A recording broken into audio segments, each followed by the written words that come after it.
what's up guys? Welcome again to my vlog, The Destiny of Para. So, maalala nyo kahapon, napabili mga nabili nating pyesa ay nakabit na. So, i-review natin yung mga pyesa na naikabit natin sa kanya. So, ayan guys, pakita natin yung mga nabili natin kahapon. Sinalpak na kay Para.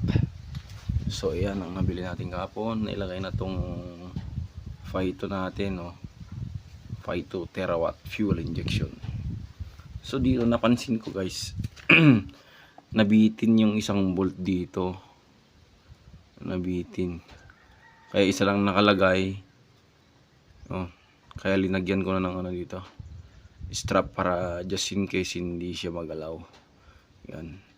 Tapos yung maalala nyo, yung hose nya malapad to, mga dalawang dipa yung lapad ng hose. So pinutulan natin para sumakto siya sa ano lalagyan niya. Tignan guys, tignan nyo, naputulan na siya.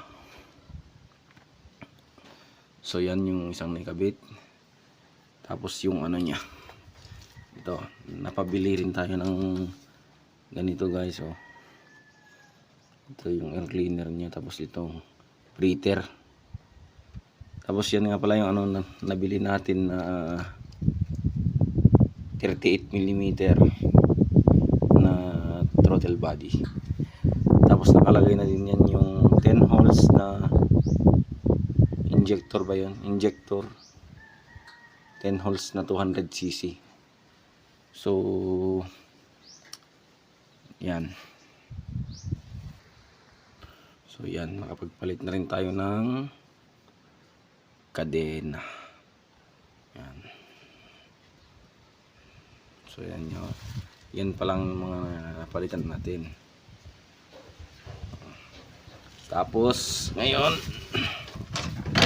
napabili tayo ng Earls